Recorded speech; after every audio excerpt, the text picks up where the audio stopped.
Blobs, beasts and banshees, it's time to get our horror on. Welcome to your weekly dose of horror news and fun. This is episode 12 of Terrorvision Horror Podcast. I'm your host, Dan McGuinness, and joining me as always is my co-host, Jennifer, the Dream Warrior Strand. Together we are two people with a love of horror and feel the burn of our obsolete Blockbuster memberships. You can catch us weekly on all major podcasting services and YouTube. Jennifer, how has your week been? I couldn't tell you. I can't remember. I let's just say I went to the gym. That's what I intended to do. I went to the gym. I did a lot of workouts. I lost a bunch of weight. The reality is I surfed the couch and ate a bunch of snacks. Wait, so you didn't go to the gym?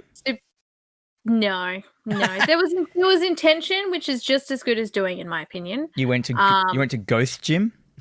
Yes, I did. I went to pretend make-believe gym in my head where I'm like super buff. Would you like to be buff? Oh yeah, I'd like to be buff.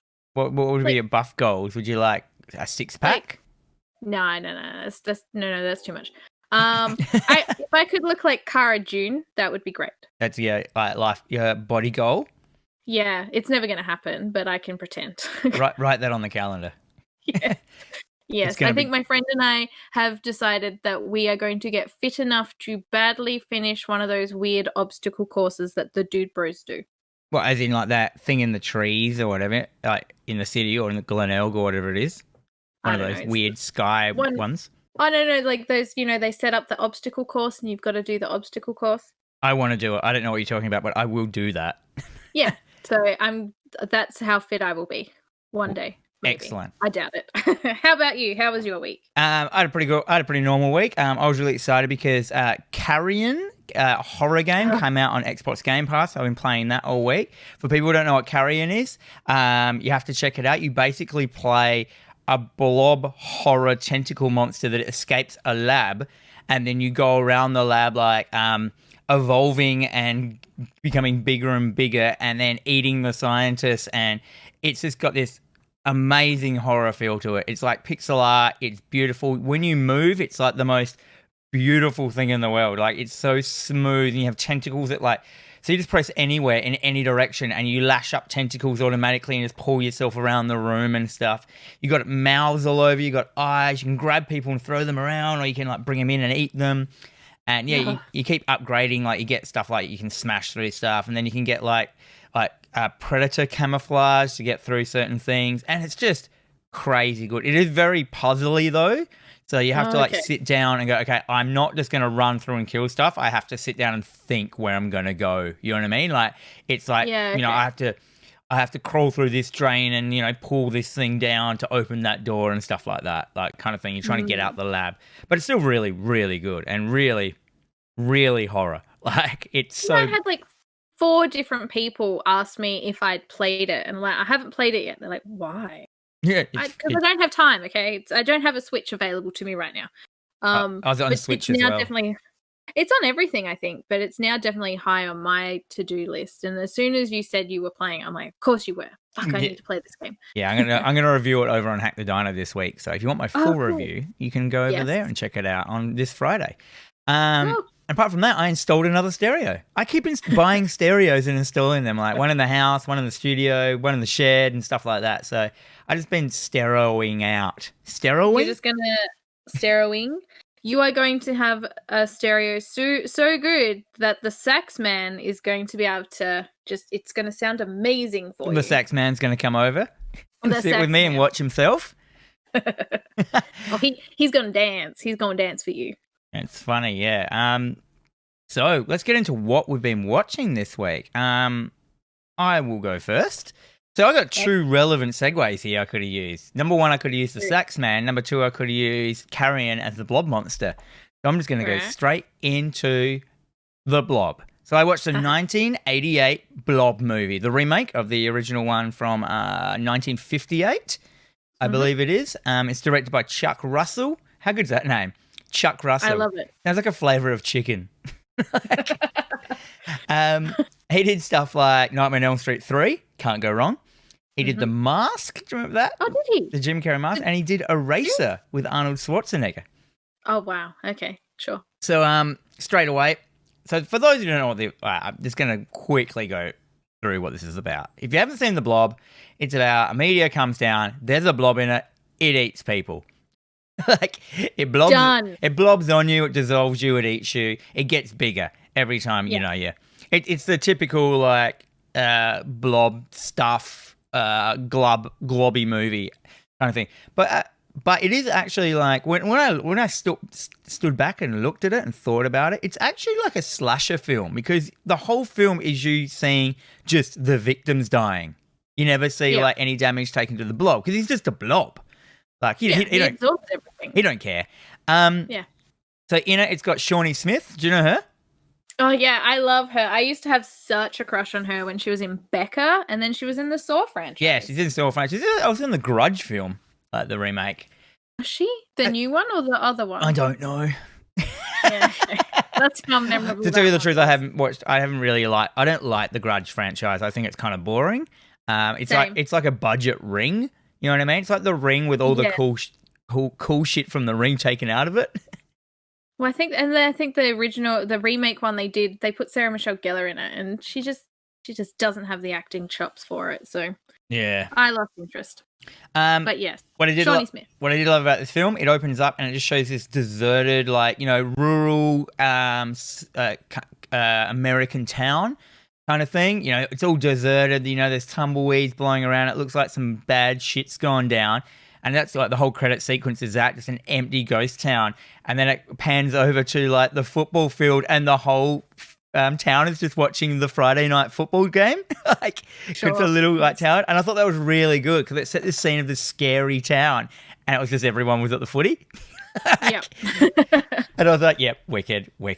And it opens up with this guy, he's like the quarterback, and basically he seems like he's going to be the main guy, and then it cuts, and then he's not. He's just the main guy is this, delinquent motorbike wearing, leather jacket wearing, mullet wearing dude,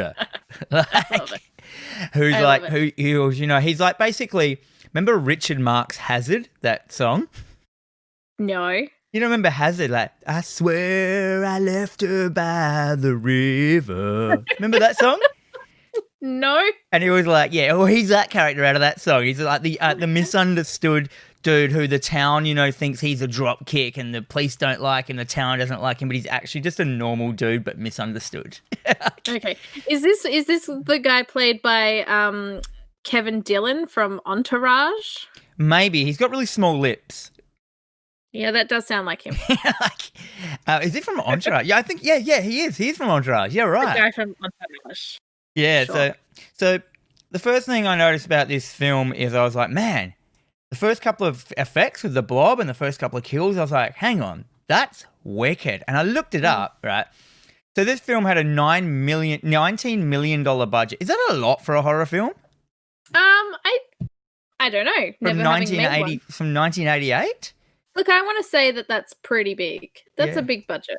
Anyhow, at least it's a mid-sized budget. So $19 million for the whole film, and they spent $9 million on just special effects.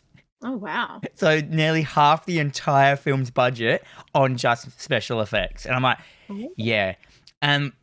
Yeah, man, there are so many good scenes in the film. Like, there are so many good kills, and it's like they've just gone through and gone, oh, man, we got to really think about how we can make this blob interesting. And, like, they have, ones that everything just looks wicked from whatever this substance they make this blob out of. So you make, like, a haggard up person who's melting, and if, they might look like a pretty good dummy, but when you put this blob over them that's a little bit translucent and pull it kind of over them so you can see them inside, it looks like flawless. Like, it's so good. There's like a sink kill where the blob grabs it's like a real classic one. The blob grabs a dude's face from out of the sink, like a big metal sink, and pulls him into the plug hole. And you fully see like his whole body and his head just get crunched down into like a plug hole and pulled in. And his arms and legs go together. And you see like the actual like metal sink like bending out and stuff. And like all the kills just look wicked. And they're so aggressive. And like, and I just like, if you haven't seen this or you haven't watched it in ages, give it a rewatch. It's like today's standards of effects. It's so good. Does it have the big question I have is, does it have its own theme song like the original 1958 film does? It does not have the blob. No. No, But what it does have is awesome government scientists that just rock up, and they're super duper friendly, and they just tell the main character straight away like what's going on. Like Love it. they're like, yeah, a meteor came down, but then of course they turn out to be bad scientists, and there was actually a twist in it, which I'm gonna say anyway because I'd forgotten about it, which she's changed it from the original one because you assume it comes from space.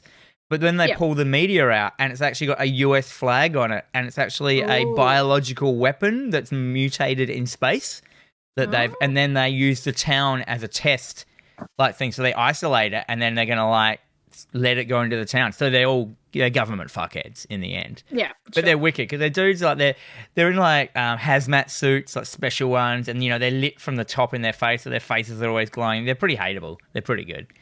Yeah. I love a hateable scientist. And there's death a minute, like especially at the end when the blob becomes huge.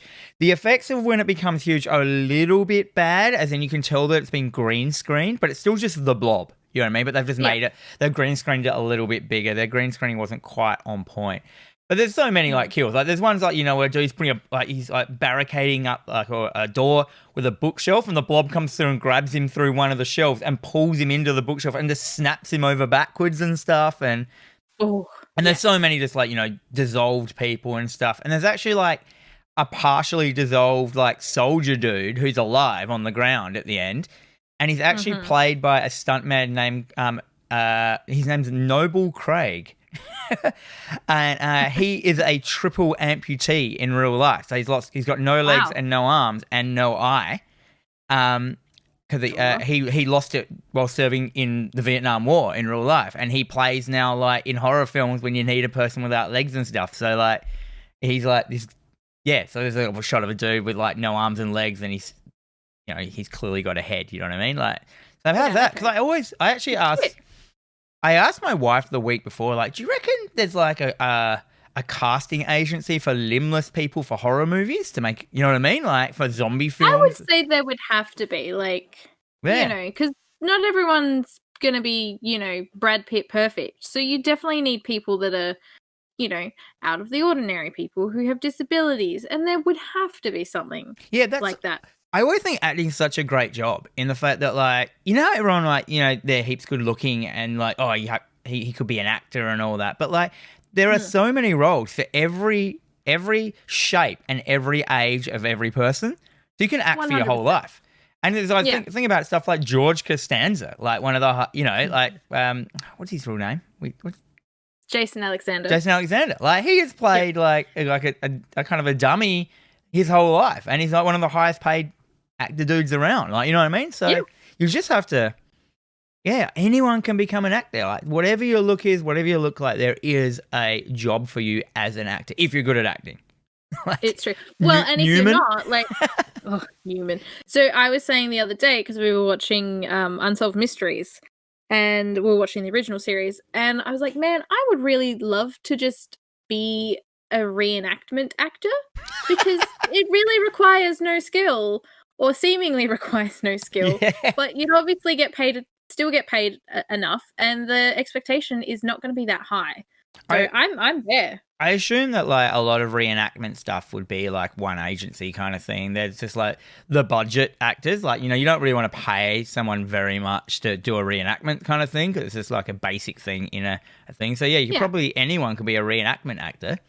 Well, that's how Matthew McConaughey started. He was in an episode of Unsolved Mysteries, and now look at him. Yeah. Doing things. Yeah, right. So you reckon that's you're going to do it? No. No? No. You could. You totally could. Why don't you? I could do anything I want, Dan, but I live in constant anxiety and fear. I don't do anything. I'm sure if for people who have high anxiety, acting is the perfect role. In front of a camera, people. Yeah, that's sure. But anyhow, that's why we don't do a live show. Yeah, we do. We did once, accidentally, when I streamed it to Twitch. So, yeah, I'm not going to get into it. There's a whole bunch of meat, there is like the old joke in it, which I'd seen a million times, where the meathead jocks go to the chemist because it's set in like, I think it's set in like in the 1950s 50s or 60s, like, or 70s, because everything's very old in it. Maybe, I don't know if it's period. Anyhow, there's like, you know, the jocks kind of do going to the chemist to buy condoms for their babes that they're gonna get that night, and of course, like, when he buys it off the chemist, and he like makes a joke, and when he rocks up, like, the dad is the chemist. Like, you know, and that's been done in like commercials and stuff before, but I thought that was like kind of good.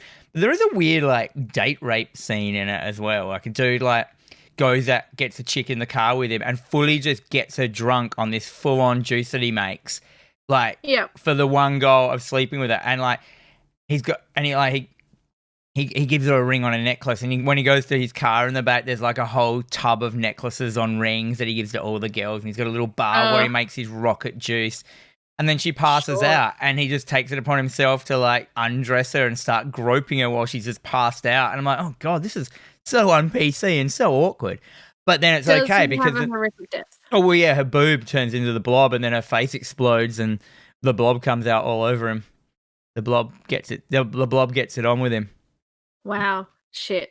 Yeah. Okay. Have you seen this film? I haven't seen this film. So I was always like a bit of a purist when I was a bit younger. I was arrogant. And I'm like, I'm not going to watch a remake of The Blob. The Blob is a fantastic film. No, you should watch it, eh? And I've missed out on a lot of fun. And now I'm not as arrogant. But yeah, I definitely want to check this one out. You have to. This is like every horror and like lover should watch The Blob, the 1988 one, because it's just so well done. Like, there's so many good scenes, and it's just mile a minute when it's happening, because it's like, and they create good characters. Like, you're just like, oh yeah, it's like in a little town. Like, they all seem believable. They're all good acting. The film looks nice. It's got a really nice grain to it.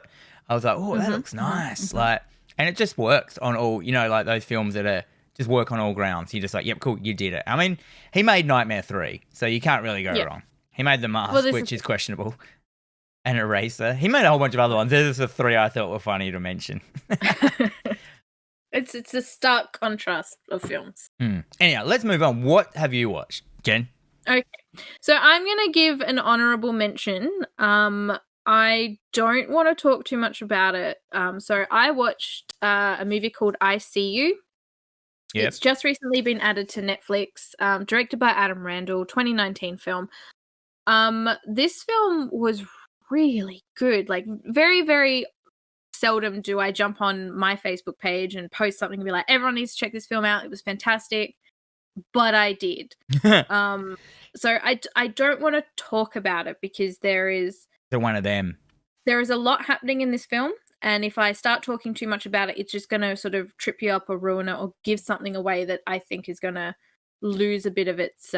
We can talk about the cover, the poster. The poster is black with a little face in it, which looks like... Well, I don't know what it is. To me, it looks like a chameleon, like a lizard. But but it's a little face. It's a cute face. It's a face only a mother could love. Little face. So that's all you're going to give. So is this just a hard recommendation? This is a hard recommendation. So do not look this film up. Do not read about it. Do not watch the trailer. You sit your ass down, get your popcorn, get some snacks, and just watch it. That's it. I'm going to ask you some vague questions. Is it scary or is it fun? I would say it is fun, but it's not like fun like 80s horror fun. It's not scary, but it is unsettling and intense. Ooh, it's camping. Yeah. Intense. Oh, yeah. That is all I will say. All right. Move on to your next film then. Oh, okay. So I watched Nightmare Beach. Oh, my God. You've written like a thesis on this. There's so much information. I love this film so much. It was so good. So Nightmare Beach, 1989, directed by Umberto Lenzi, who is sort of an Italian director. Now, this one had a little bit of controversy because Lenzi came on, he started directing the film, and he had a big falling out with the producers. And so he's basically like, fuck y'all, I'm out. Fuck so y'all.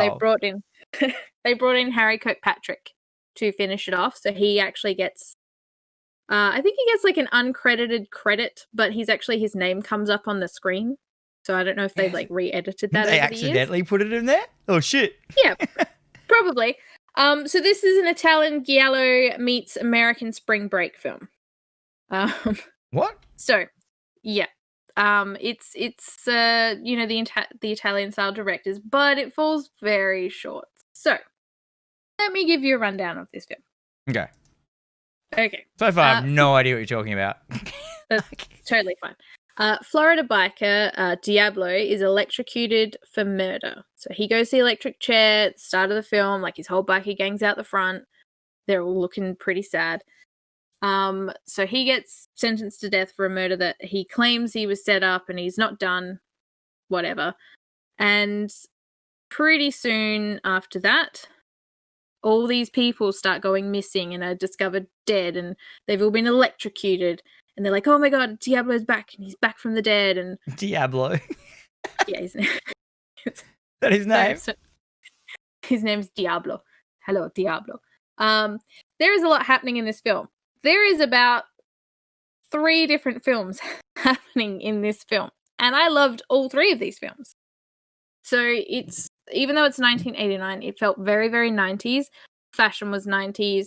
The B-roll opening sort of sequence where they're, panning across the beach and looking at all the women and the surfers and the dude bros. And I just wanted to go and watch Point Break straight afterwards. I did not, but I did want to. So the mayor in it is pretty much like the mayor of Jaws. So all these things are happening. All these deaths are starting to happening, and he's like, nah, they're not happening. Like, you cover them up. It's a weird thing. Who's covering them up? The mayor. Oh, the mayor. The evil mayor. Yeah, there's always an evil mayor. So one of the cops is played by John Saxon, which was really sad. We just found out he passed away on the 25th. So I watched this movie on the Saturday, woke up on Sunday to hear the news that he'd passed. 83 years old, had pneumonia, but he's like an icon in the horror community. Oh, yeah, man. Sad day. He was a cop in Nightmare on Elm Street, wasn't he? He was. He played the dad. Dad. Yeah. Nancy's dad. Yes. Yep. And they had that amazing scene in like Wes Craven's New Nightmare where they're playing themselves, and then she starts calling him Dad, and she's like, "Why are you calling me Dad, Nancy?" She goes, "Why are you calling me Nancy?" And it's just like, yes, metaverse. Everyone's back. So these 2 guys come down for spring. So this is the first, because like I say, there's 3 films happening. So the first guy, this fucking Ralph Macchio looking motherfucker, comes to spring break with his buddy. They've had this big football game. The guy lost the game. He's all sad about it. And his buddy's like, nah, we'll just, we'll go out. We'll hook up with ladies. We'll drink. It'll be great. We'll have all the sex and you'll forget all your problems. So there's that story. That's happening. And then while that's happening, the police, the mayor, they're all dealing with this return of Diablo, which we're also then bringing into, there is a motorcycle killer. So there is a killer riding around on a motorcycle. The motorcycle doubles as an electric chair. Sure. Yes, Makes sense. Of course it does. So that's all happening. Then in between this, there is a lot happening without the main storyline. So there's this pickpocket, and it's like they didn't have enough time or enough footage. So they're like, okay, let's just add this fucking thing in there. So there's a pickpocket, and it's always showing him hanging out with people and then stealing their money. They realized they had a 20-minute film and just put in a whole bunch of storylines. 100% this is what's happened. There is a prostitute. So she's picking up guys left, right, and center, like, oh, I don't have enough money for my college tuition. And then it like cuts to her walking them out of her hotel room. Woo-woo. Meanwhile, the owner of the hotel room is like this huge pervert who's looking in and watching all the sex happening. Then there's this prankster guy. He's making pranks all over the place. And they're like, oh my God, it's the killer. Oh no, it's just this guy making pranks. Oh no, guy. Pranks. Do you reckon fucking ridiculous. Do you reckon they were just on the letter P trip because they got a pickpocket, a prostitute, a pervert, and a prankster? I love that. That's your opening for next week, Dan. Yeah, I can do P it. I don't really want to put prostitutes. No, hey, prostitutes, listen to our podcast. You never know. So all of this stuff is happening in this film, and they somehow don't connect, but then connect. The dialogue is just terrible. The acting at times is super terrible. But then there's this, all of a sudden, because they're at spring break, there's this musical number. So there's this big 80s sort of rock musical number with a sax man. Sax man? I know. Not as good as your sax man, but still a pretty good sax man. I'll get back onto my sax man later into my next film. So all this stuff happens, and then it leads to this big old Scooby-Doo villain reveal at the end, which was fucking hilarious. And at times there are so many plot holes and just things that are not resolved that this film is amazing. Is it really amazing, or is it Jen amazing? It was Jen amazing, which equals amazing. Dan, come on, get on board. Which equals normal people looking at it going, what? Like, what the fuck did you watch, Jen?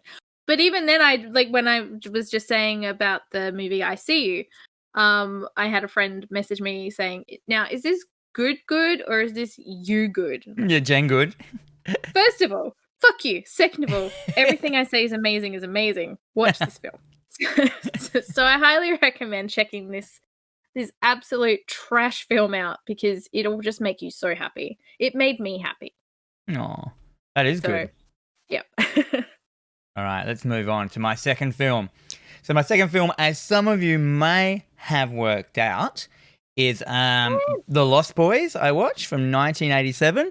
Joel Schumacher made it. He made stuff like Flatliners. Probably that's probably why Kiefer Sutherland's in Flatliners.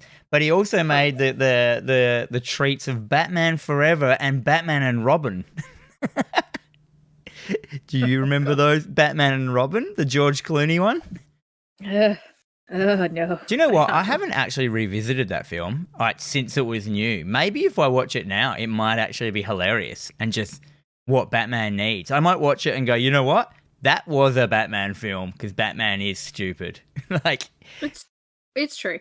It was really sort of disheartening, because I mean, I do like Batman, and these Batman Forever and Batman and Robin were just terrible films. But it was just so disheartening that, because Joel Schumacher passed away recently, and all of the tweets that went out about it weren't celebrating a career and a fantastic director and a person. They were just like, yeah, fucking Batman sucked. Oh, really? But what about The Lost Boys? Yeah. Well, just don't focus on the negative. Also, this man's just passed away. Like, show a little respect. Like, whatever. So do you know why this film's called The Lost Boys? Because I didn't know this. Did you just assume it was because all the kids get kidnapped? Well, I just assumed it was like a reference to Peter Pan. Yeah, it is.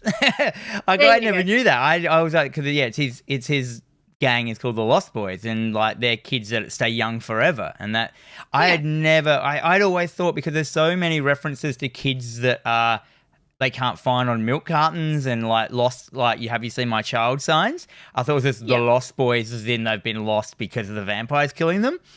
And I was like, oh my God, it's so obvious now. And I never, ever put that together. So this film is the first appearance of both Coreys in one film, Corey Haim and Corey Feldman. This is the first time they were ever together. And from that point, they were labelled as the two Coreys. So a little bit of history for you. So this film is amazing. Like, I had forgotten how good this film was. It has like, you know, one of the hottest openings. It's got like the sickest music, and it's got that song. It's written for the film. That "Cry Little Sister" song. I love that song. Cry I love Little Sister, thou shalt not fall. Yeah, like that. And that's why I just sing all the songs when I can't be bothered explaining them. It's fine. That's what I prefer. It's kind of like when I ask people to describe things and act them out instead of actually showing me. Yeah. So that and that because I was watching it with my wife, and she's like, "Man, they're using this song a lot." And I'm like, "Because it's made for the film. It's got hot music in it the whole way through. It's got the Doors. It's got, you know, like so many good, like this. The soundtrack is insane. And then it's got, as we said before, Saxman. So if people don't know who Saxman is, they go to like the boardwalk where there's like a fun fair at night, and there's a band playing. And there is this huge, buff, oiled-up man playing the saxophone and shaking his hips whilst he's playing the sax. And then he's also the lead singer. And it's just this... It's probably one of those most gift things in the world on the internet. You know what I mean? Like, Sure. he's the Yeah. sax man. And I think he became famous because of that, just like GIF kind of thing. Yeah, and I think he's had a pretty lucrative career off of that one thing, and good on him. Good on him. Yeah. So people don't know what this film's about. It's basically a family moves to, I forgot the place it's called now. Something Springs. Place called. They moved to it's Santa Carla. Yep. Springs? I'm thinking of Got Palm nothing to do Springs, with which I watched Springs. this week as well. Same. They moved to Santa Carla, which is kind of like a smallish town on the coast. Because it's like a mum and her two kids. They're two boys.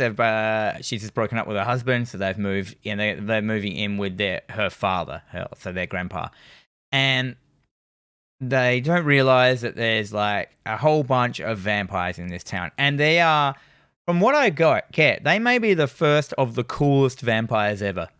So Kiefer Sutherland is the main vampire.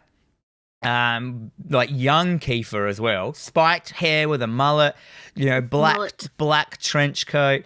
What's his name from Bill and Ted's one of them? Which one is he? What's his name? Winters? His last name's Winters or whatever. Anyway, Bill and Alex Winters is one of the vampires as well. So there's about 5 or 6 vampires. And basically, the older brother gets turned into a vampire and kind of like, he's battling the forces of like, I don't want to be a vampire. He's not quite a vampire because I have to, yet. The other kid, which is Corey Haim, that kid has some fashion in this film. It's so hilarious. Fashion. Was that? It's fashion, darling. Fashion, yeah, with an S-H, fashion. He has like the loudest shirts. He has like button-up shirts and shorts that are loud as fuck, but have the same print on both of them, so it looks like a suit. He has loud shirts that he has them undone, but they're so long that they turn into like a trench coat loud shirt. Shit, I'm just like, and just like the best fashions, like crazy 90s TV smash hits, like, oh man, and he's awesome. And there's some male crops in this too. There's what? Male crops. Male crops? Yeah, the male crop top. Oh yes, there is a male crop top with worn by the Frog Brothers, who one of them is played by Corey Feldman, and then the other one is played by that other guy that wears the crop top that no one knows. Okay. And they play like two kids who own a comic shop on the boardwalk, and they're diehard vampire hunters. They've worked out the vampires that are around, and they've like, they give Corey Haim like Corey Haim's character's name is Sam. So they give Sam a comic which is called it's called Vampires. No, what's it called? I think it's called Vampires Everywhere. And apparently that comic was made for the film, like a whole comic book.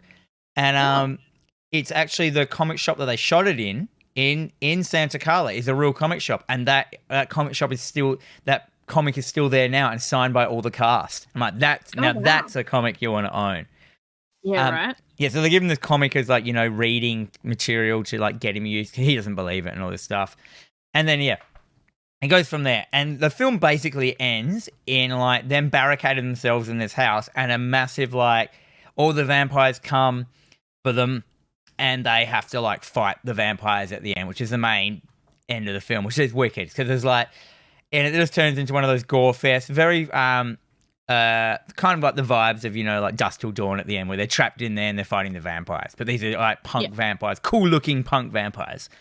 Yes. And they all die in all different ways, and they have a bit in it as well where they even say like, no vampire goes out the same. Some go quietly, some burst into flames, others explode. And and how they even know that, I don't know, because they've never actually killed vampires.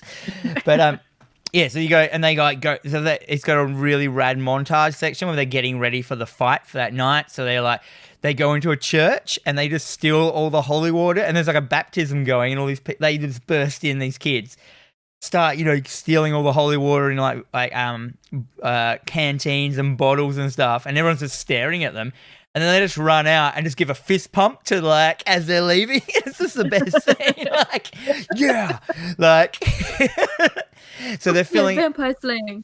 They fill up the bathtub with holy water. They crush garlic in it. Then they fill that up with super soakers and stuff. So they got that. They've got garlic. They've got steaks. They've got bow and arrows and stuff. And they just have this kill off at the end, and just this gore happens. They push one of the vampires into the bath, and he melts, and it's awesome. But then he goes down the drain, and for some reason, every drain in the house just shoots out with blood, so the whole house is just spraying out with blood and stuff, and there's all this excitement happening. They're shooting vampires with arrows who fly into the stereo, then the stereo goes off into metal music, and then they say lines like "death by stereo" and all wicked stuff like that. It's so good. The ending is just, and then and then it's so the quest is to find the head vampire and stuff like that. Who they think is Kiefer Sutherland, and then it's not, it's someone else. Anyhow, at the end, the grandpa comes home, who's been this oblivious, weird, eccentric kind of funny dude, and he comes in, smashes in the car, and a big spike comes out like a fence post and kills the main vampire. Mm-hmm. And the main vampire explodes. Everyone's coming out of the rubble, and that got black all over their face because the vampire exploding into fire and all that. And and then it cuts to the old man, and he has pretty much the best last line of any film. And this is a line, and then it's just cut black to credits after that. And so this old dude, and he gets out the car, and his house is trashed. Everyone's sitting there going, "Are you okay?" And he goes, "One thing about living in Santa Carla I could never stomach is all the damn vampires." And then just cuts the credits, and I'm like, holy shit, that's amazing. Because he just knew the whole time. And then such a good film. So fun. So much fun. And the whole film took 3 weeks to film. That's so short. Same. That's very short for a film. 3 weeks. That's nothing. Imagine that as an acting job. You're just 3 weeks. Yeah, sure. Apparently Corey Feldman, he's 16 in this film. Mm-hmm. He got kicked off. He got fired halfway through the film because he kept falling asleep, because even at 16, he had a cocaine addiction. How crazy is that? That is insane. And then he promised he was going to be on time, read all his lines and that, and the guy and the director Joel Schumacher let him come back, and then he was you're straight and narrow from there. But how's at 16 you've got a cocaine addiction? How crazy that is. Because he's a child actor. He was in the Goonies and all crap like that, wasn't he? Yeah. Not the Goonies. Stand By Me. Okay. Was he in the Goonies as well? I don't know. Was he in Stand By Me? Yeah, he's definitely in Stand By Me, I think. Yeah. Corey was, yeah. Yeah, so it's just crazy to even contemplate being that old with a drug addiction.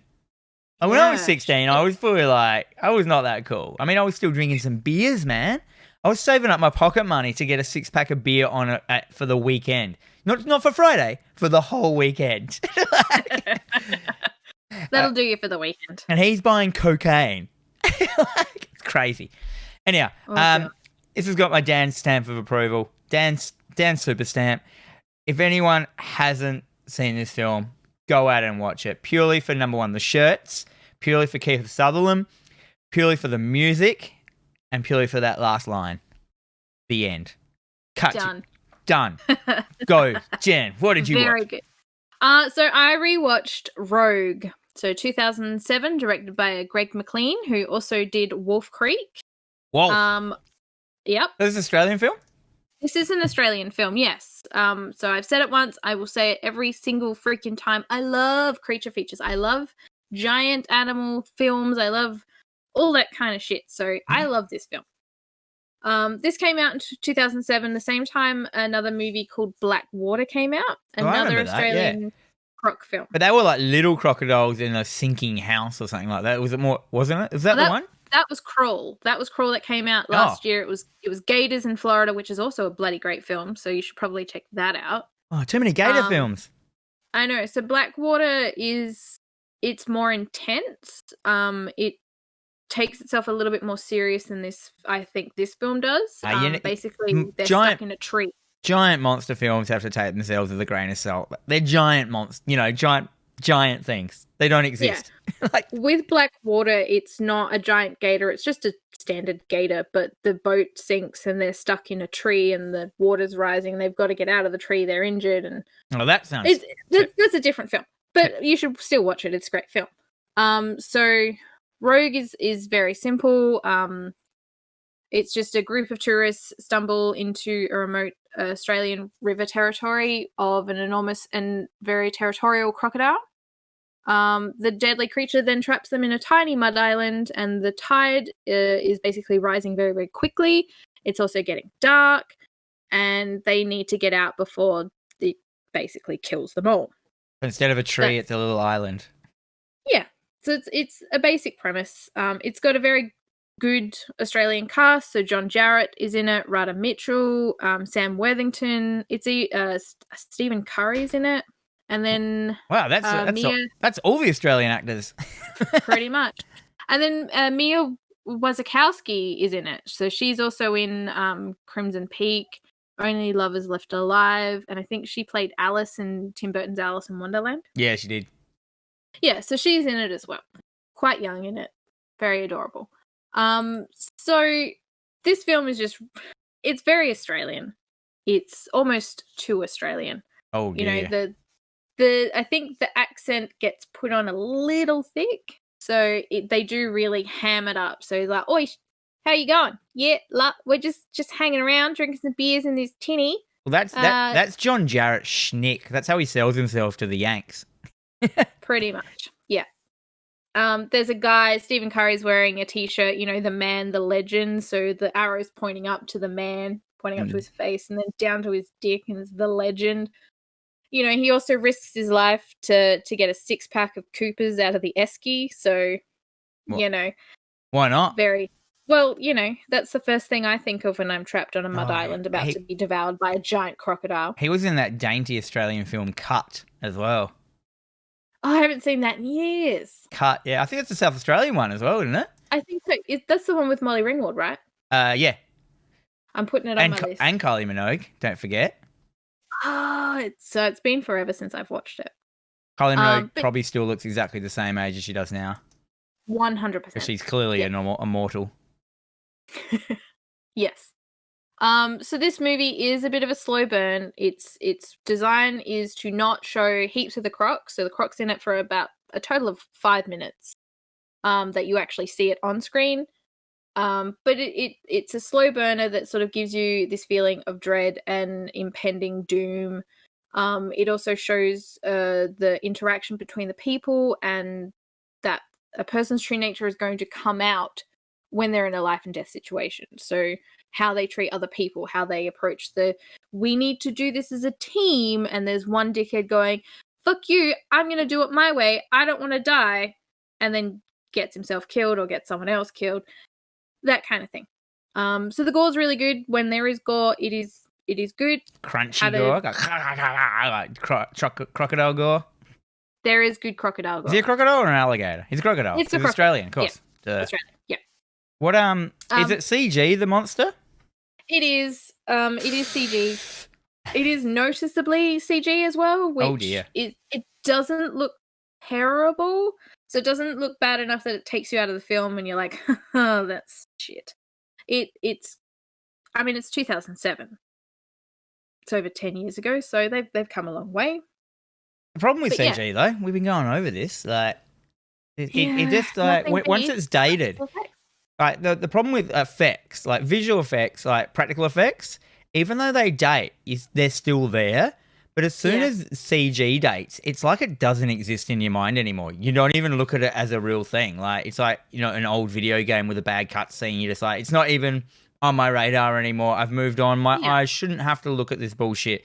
But the practical effects with rubber and gore and, you know, all that stuff, you still like go, it's there. It was there on the set. It was real. Where that was just like some people talking to, you know, a tennis ball on a stick. Yeah, it's not as good. And I mean, I do think that they use a lot of the practical effects while they're sort of working with it in the water, but then, you know, just the swish of a tail or this or that. But then once they start getting into it, it is just full CG. But, you know, it's still really enjoyable. And I do thoroughly feel that everyone should definitely check it out, especially if you like a big animal kind of horror film. Big animal.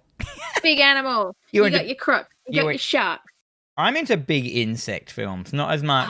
The sharks, I'm not a fan. I mean, I love Jaws, but I don't love it. You know what I mean? Like, I prefer like big crocs, big sharks, big squids, big octopuses. I prefer like big insects. I like big ants. I like big spiders. Yeah. Well, those films are fantastic. All of those films. And I don't really think we've had a lot of the big ones since, I mean, it's all pretty much set in the 50s now because it's of that time. Yeah. I mean, we had them, which we were talking about last week, and then there was the video game based on them called They Came from the Desert, and then there's a movie based on the video game based on them called They Came from the Desert.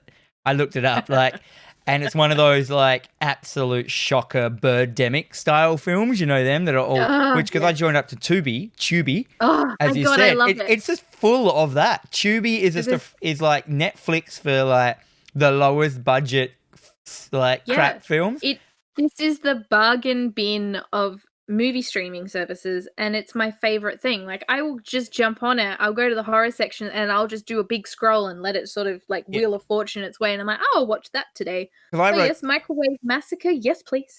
I wrote spiders in there trying to find ice spiders because we thought it was on there, but it's been removed or something like that.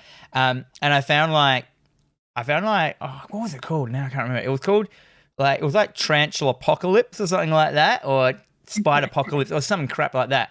It was the worst thing I've ever seen. I watched the whole film in fast forward. Fantastic. Because I couldn't handle it because they had dubbed the voices over. So it was in English, but then they obviously fucked up the sound the whole way through, and they had dubbed it all in themselves again. But because it sounded like they were really close to the mic. And so like every time someone talked, no matter how far away they were from the camera, seemed like they were right in your face.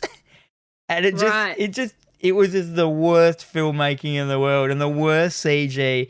And I just fast forwarded until a spider came on, and then I watched those scenes, and it wasn't even a story. It was like absolutely ridiculous. It made no sense. And so I did watch that. I didn't even want to talk about it because it was that bad. But now you made me. Well, I find that a lot of the films that are on there, the horror films, they are mostly the sort of the Arrow releases or the Vinegar Syndrome kind of things. So all these distributors in America that obviously we can't get these films, a lot of them end up popping up on Tubi.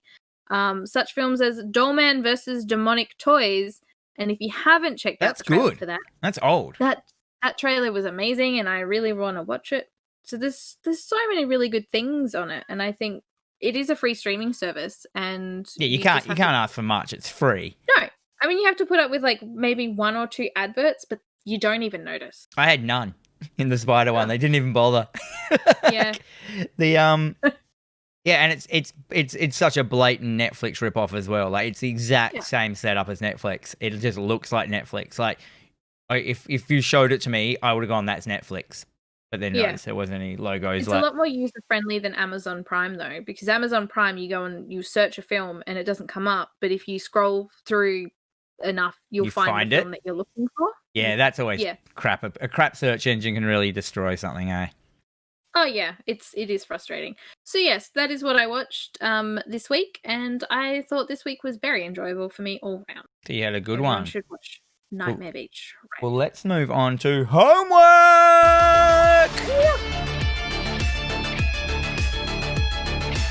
Yes, every week Jennifer and I set ourselves a horror movie to watch as homework, and then we review it together the following week. And this week we watched the movie called Possessor. Is it The Possessor? No, it's just Possessor. No, it's just Possessor. Possessor. Yes. It's quite a hard word to say. So it's someone who possesses. Yes. This is 2020, out this year. And it's directed by Brandon Cronenberg, who is David. Is it David? No, I get David Cronenberg. David Cronenberg's son. So this is Cronenberg Jr. Yes, next gen Cronen. Oh man, he has a lot to live up to. Like he really does. He is. Cronenberg is one of my favorites. I mean, some of my favorite films, Naked Lunch, etc., etc., etc., etc. I'm not going to get into them all. I've cracked too many erections over David Cronenberg already on this podcast, so let's move on. Crack away. So, do you want to Yes. start with this one? It's yeah. hard. So we're not going to spoil this. So if you're listening to won't. this, we're going to be very light around the edges. We're going to talk about it ambiguously. It is on a this is a very, very new film, so we're going to just talk about things, not story, if you know what I mean. Yes. Okay. Do you want to go first? This is a body horror, sci-fi body horror, basically. Not too confused with buddy horror. No. Oh, buddy horror. So this is a thriller about an agent who works for a secretive organization that uses brain implant technology to enable its operatives to inhabit other people's bodies, ultimately helping them carry out assassinations for high-paying clients. Mm. So that is that's the synopsis given by Letterboxd, and that is the synopsis we shall give to you. We're not going to talk anymore about the story. We're just going to talk about what we thought of it. Yes. We can say stuff like who's in it. Yeah. So Andrea Riseborough? Andrea Riseborough. She plays Voss. And she was actually in Mandy. So you might know her from Mandy. Was she Mandy in Mandy, or was she one of the other? She was Mandy. Yeah. Sean Bean's in it. Scene Bean. Of course he is. Scene Bean. And Christopher Abbott, who is the poor man's Jon Snow, but actually a very good actor. Oh. He looks a lot like Jon Snow. Yeah. Yeah. And then we got what is it? Jennifer Jason Leigh. She plays the main girl, doesn't she? No. Jennifer, she plays Gerda, who is running the facility that her handler. Yes, basically. Yeah. And we've got here that she was originally in Existence, so that's probably how old in the Dad's movie. So that's probably how Brandon got to know her, or something like that. Dad probably went, "Oi, Brandon, why don't you bring up old Jennifer Jason Leigh? Give her a go." Anyhow, so I'll talk a little bit about the film. This film, instantly opening, gore, brutal as fuck, but. It starts off very Cronenberg-y, but I actually feel as the film goes on, it loses its Cronenberg touch. Did you find... Really? Yeah, I thought... I felt that as it went on during certain sequences, it was like, oh, there's the Cronenberg touch. Yeah, but I don't know, man. Yeah. Like, I'm talking about the overall vibe of the whole film. Like, I just thought that... I don't know, when I watch a Cronenberg film, I expect to be bombarded with ideas and concepts and stuff like that. But this film, to me, only had one idea, and it did it like 3 times in a row. And I was just like, by the end of the film, I was like, I get it. I get what you're trying to tell me, and I know what's going to kind of happen. I'm just waiting for it. And it kind of just did happen. You know what I mean? Like, the ending. Yeah. From the very opening, you're like, if you say... I'm not going to say what happened, but like, if you say, you can think about if the problems that could arrive with taking over someone's body, kind of thing. You know what I mean? Like, and that's kind of thing. What I did notice, though, stuff I did like was the graphic design. The hot tiles, like the yellow with the black, just Possessor written all the way across, and basically touching the edges and stuff. Oh, that stuff's so good. That's so hot. Killer bleak soundtrack, like, full soundscapey, like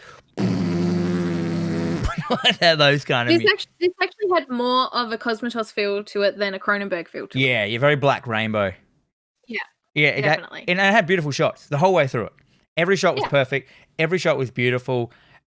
Just to me, it just didn't have the creativeness of his dad's films. And maybe I should be looking at it differently, as he is a different person. He probably doesn't want to be lumped in as the same as his dad, but like, which makes perfect sense. But the thing is, he did do lots of bits like his dad. You know what I mean? Like, so he's picky and choosing, Yeah, definitely. There were a few scenes where you're like, I'm pretty certain you probably just didn't feel like coming to work today and got your dad to do it. But, you know, Hey, Dad, can you just shoot this thing for me?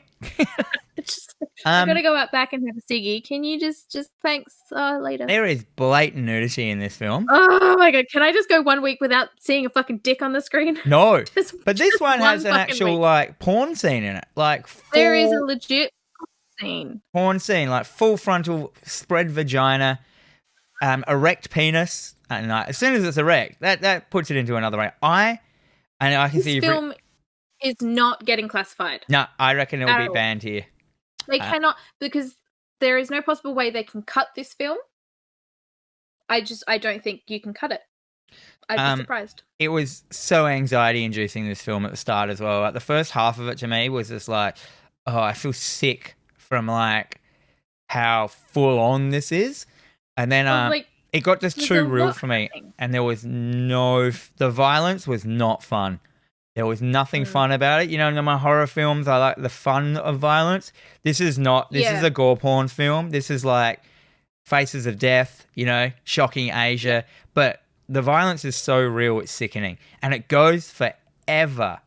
Did you find that? Like, there was a lot. There were a few nope moments for me. Like, very seldom do I have no, I don't like watching these kinds of things, and there were a few of those in that film. That I was sort of a bit no. it has like some things though that we should warn people. It does have child violence in it.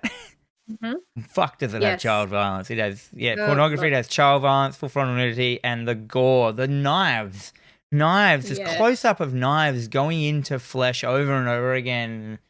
I mean, don't get me wrong. Like, I can watch a lot of stuff. It generally doesn't faze me. So for me, it wasn't. I totally understand where you're coming from. Like, this was not a fun film. No, this is a film that I would happily watch and write a thesis on. I would happily watch and write just a paper on, or an article or something. But it's not something that I feel that I would just, you know what, it's Saturday night and I'm tired and bored and let's just chuck on Possessor. I'm not doing that. Yeah. Like, I'll never revisit. I will never revisit this film. I appreciate that what it did was beautiful, but I will never revisit this. It was just, the violence was too confronting. It was too realistic. It was too depressing. And I don't watch horror for any of those reasons. I watch to have fun. I watch to see how they do ridiculous stuff. You know, I want to see practical effects. I want to see, stuff that's not like this. This was too realistic. And as I said, it was one idea. It's like, what if this thing happens? And then it just kept doing that the whole way through the film. I thought there was, it was going to go somewhere else, but it just stayed. Yeah. It just stayed almost in its own reality too much throughout the whole film. It's true. I mean, it was a slow burn film. So the first 7 minutes of this film was like, fuck. Like, okay, yep, they set the tone. They're not holding any punches. This is what the rest of the film's going to be. And then it's 50 minutes of trying to get to a point, realizing that they still have a lot of time to cover, and then sort of tripping and stumbling, and they'll get there eventually. Then there's just, sex scenes. As soon as he walked into that room and it was like the blue light was on, I'm like, someone's fucking in that room in a second, and sure enough, bam, bam, bam. Someone's fucking. Yeah. How long did it go for? I'm just going to look up its running time, because 102 minutes. That's not very long. It felt like it was one of those 3-hour epics.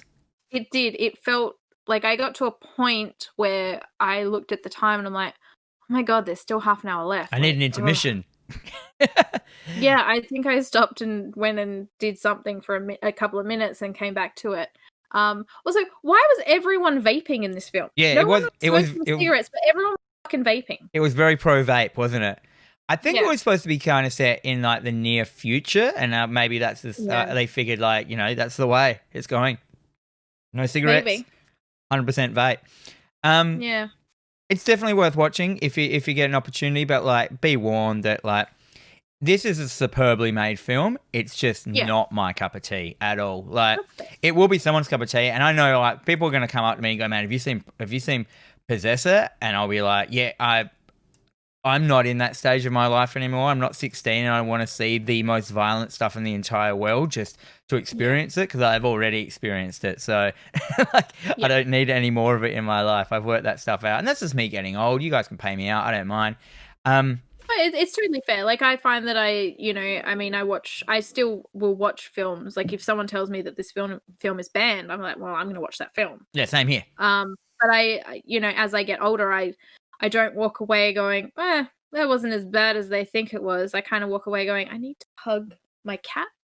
Yeah. I just have a... I've always found like the most brutal films are also some of those disappointing films I've watched.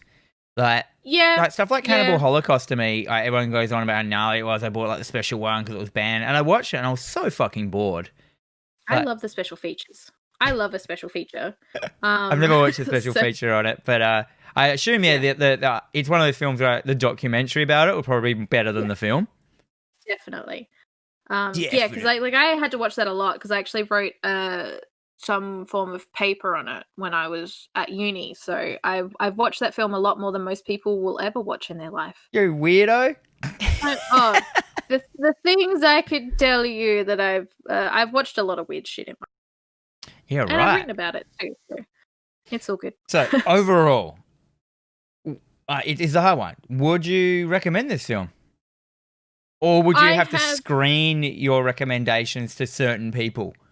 Certain people. I straight out know about 10 people that I would say, you need to watch this film. You are going to fucking love this film. And then there are a bunch of people that are like, oh, so what did you think? I'm like, it's not for you. I do not recommend you watch it. It's a great film. It was very enjoyable. It did a lot of stuff. It had some ideas. It was a concept. Okay, it went on for a bit too long.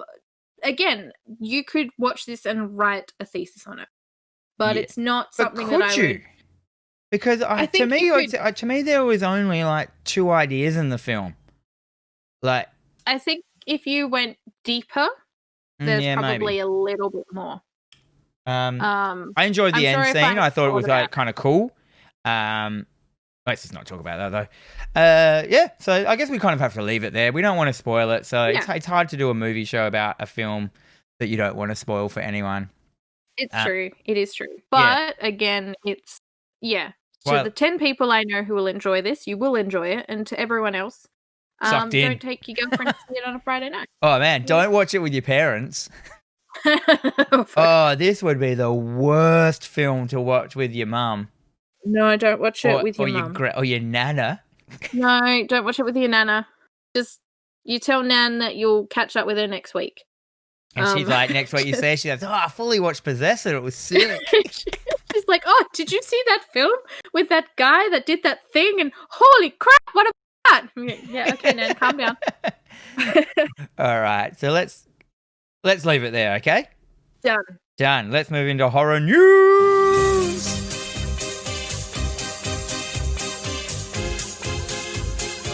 Each week, me and Jen take you through the horror news you need to know about. Welcome to this week's horror news. I thought I was going to do my werewolf thing. I like your werewolf thing. It reminds me of a werewolf bar mitzvah. Oh yeah, sure it does. What's our first article? What's our first news? So this one is it's a you and a me thing, I think. So this one was over at Dread XP, positively spooky.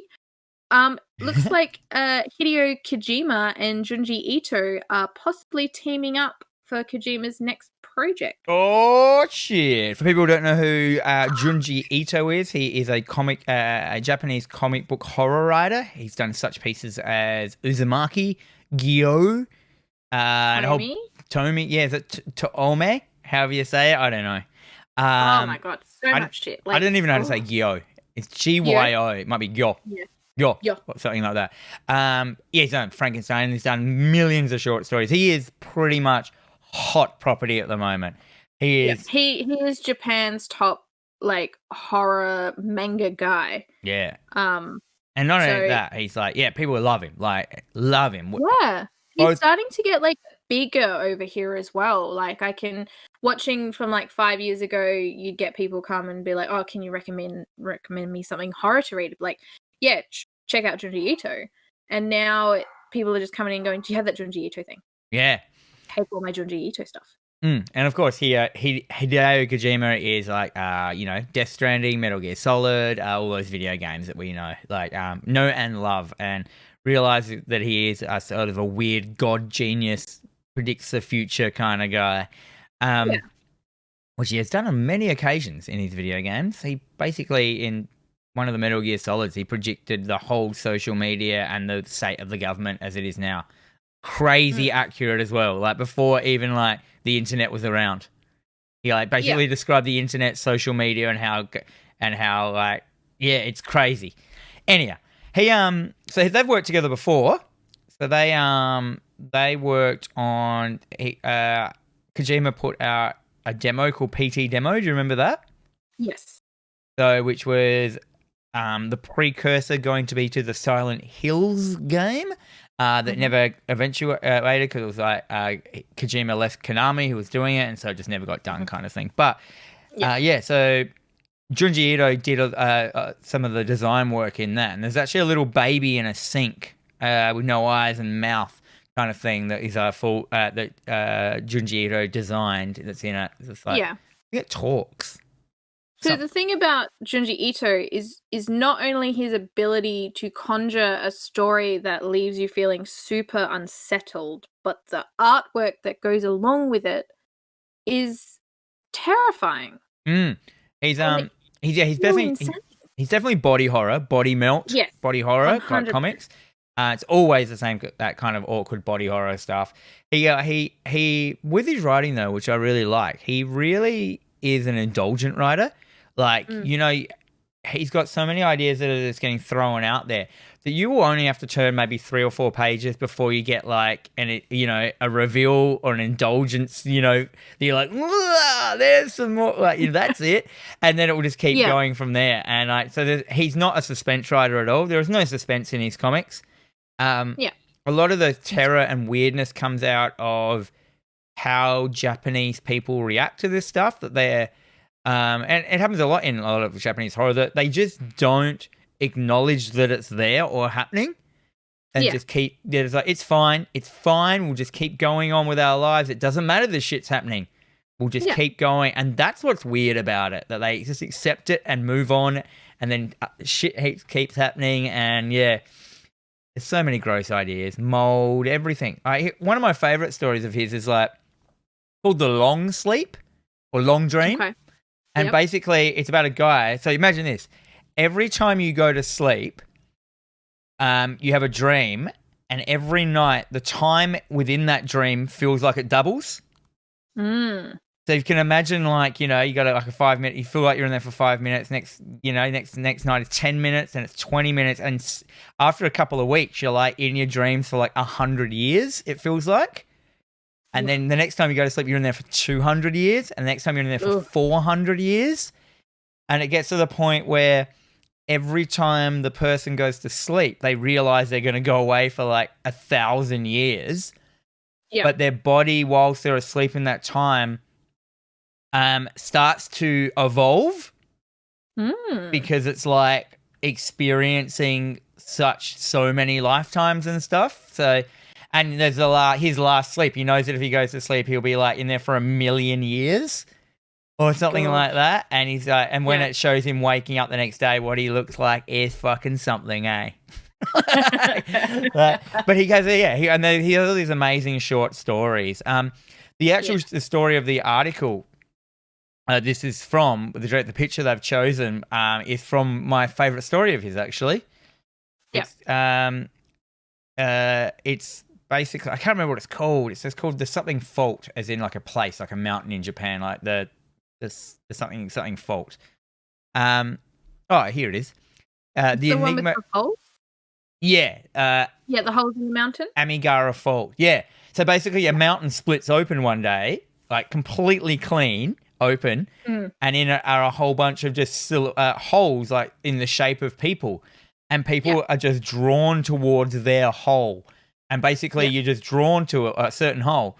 You take your clothes off, you step into it, and then you just go, and you just get sucked in to it, and you just disappear, you just go in. And that's what it's about. Like, and then like a year later, all these people go in, and then a year later, another mountain on the other side of the earth opens up, and there's all these giant elongated like holes, and then you see like this person coming from it, like so from the other side of the world. So they've come all the way through, but because it's been slowly just getting longer over the time, they're all elongated and like going, and it's just like such a fucking weird idea. But he just goes to town with like these indulgent, weird fucking ideas. It's great. Oh, his work is just phenomenal. And I mean, you know, I'm not a huge fan of anime or manga, but where do you work? Don't say.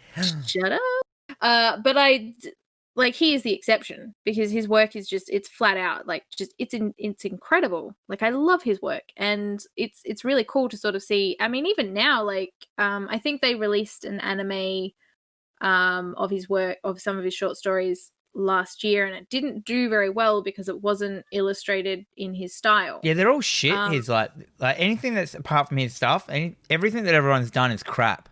Yeah, there's been movie versions of Uzumaki, and I think they did Tomy as well, but that they didn't do very well. But there is, I think, Adult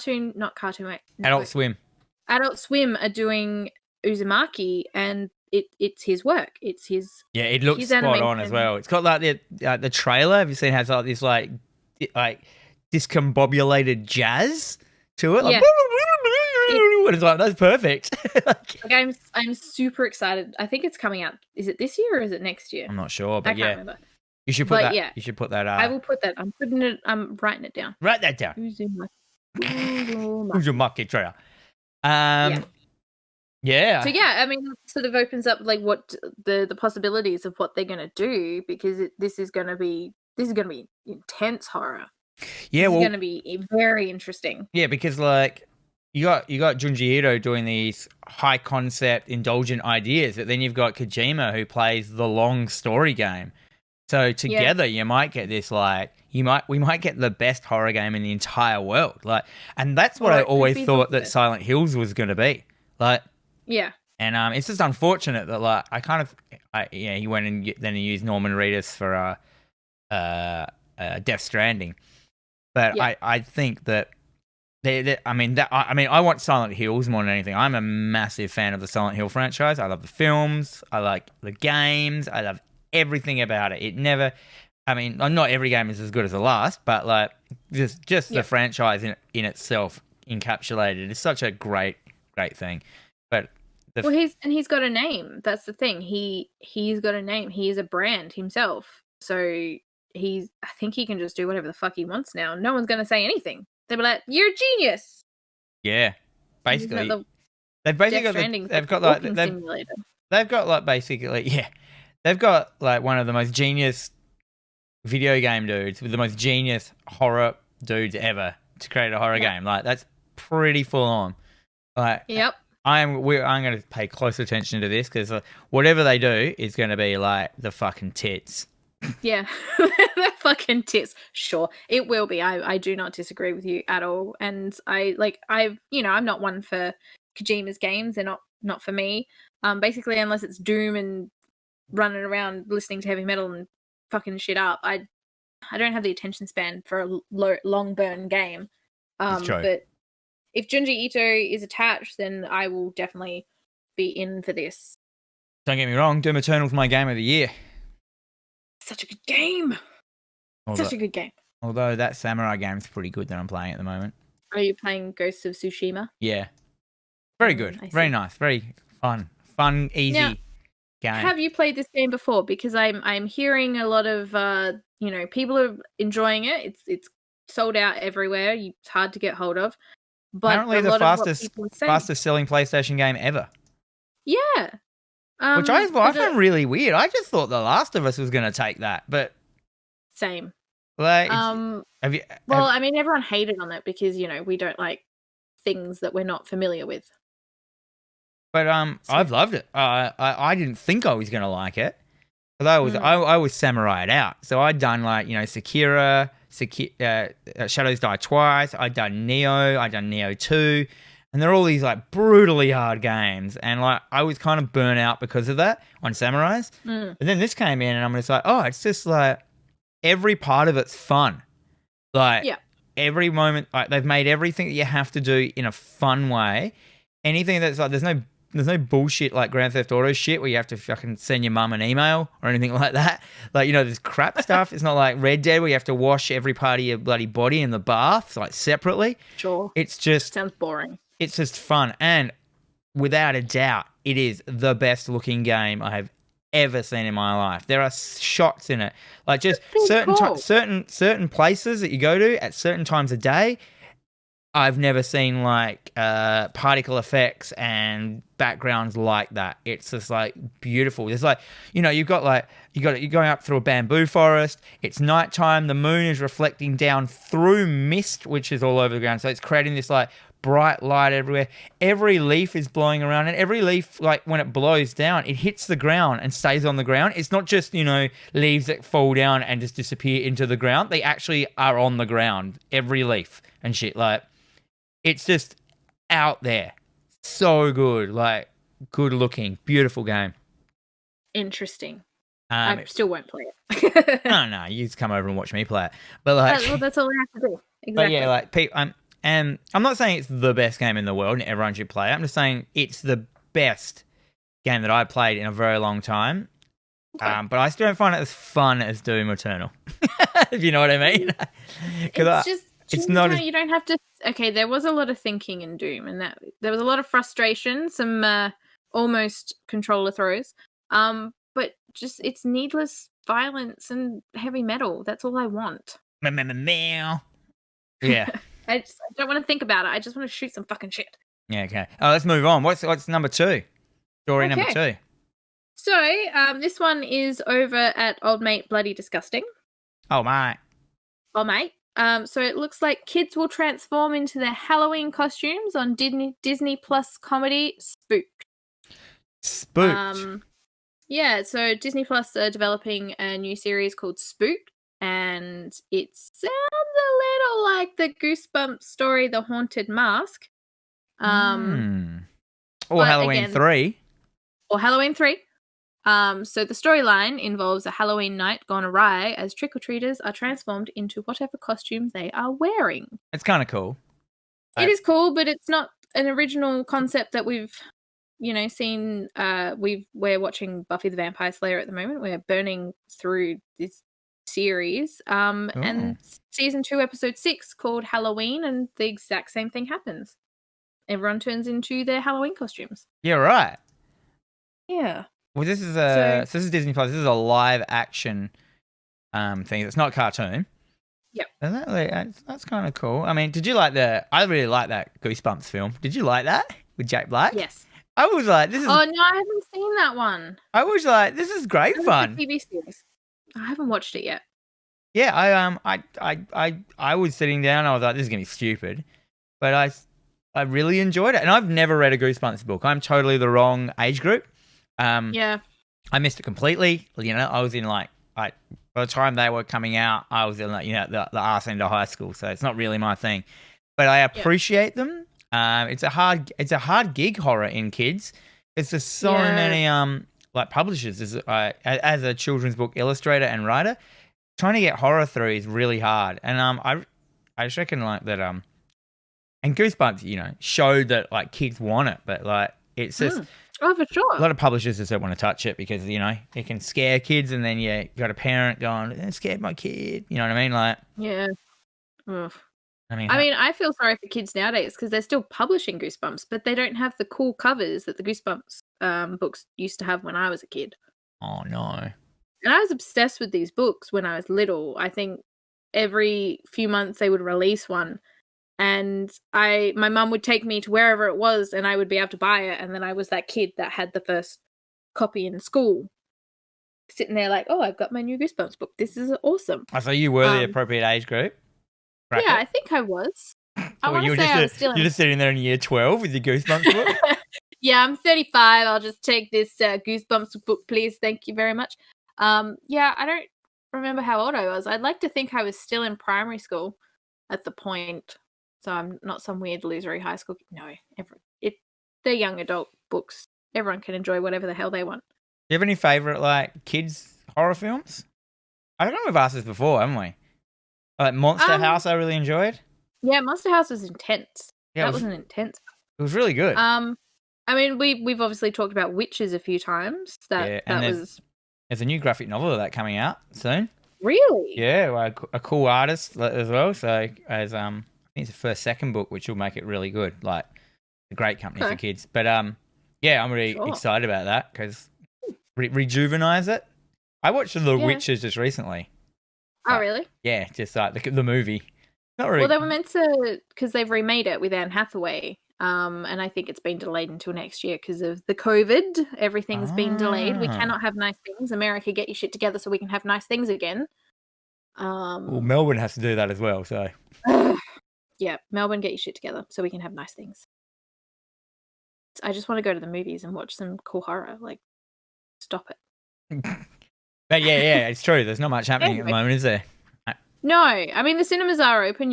I think they do play some interesting and a lot of old stuff at the moment. So I think Tea Tree Plaza were screening Alien the other day. Oh, wish I'd have known that. I would have just can't come to work today. I've got to go see Alien on the big screen. Got to go see a man about an alien. That's right.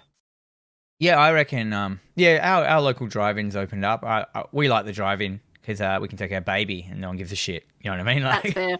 I hear that a lot. You can change him in the back, like, you know, because we've got a wagon. So if he does a poop, we can just like change him real easy. You don't miss out on anything. You can just stick your head out there.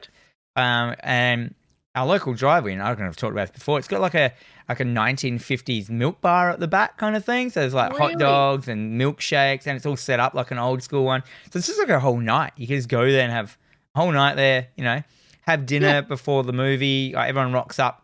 All these dudes there were like in Sandman's, right? Like the Sandman Club, you know, those cars when they're all painted. Yeah. They all car groups go there and like park before and that. It's just a great vibe. Like, I've never been to the drive-in ever. And I used to work for Wallace Cinema, and I've never been to the drive-in. Well, next time we go, you can come. You and Liz can just drive and park next to us. Like, that sounds good.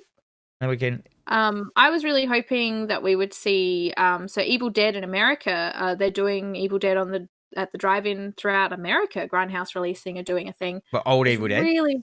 Yeah, the original Evil Dead. So I was really hoping we'd see something here, but no go.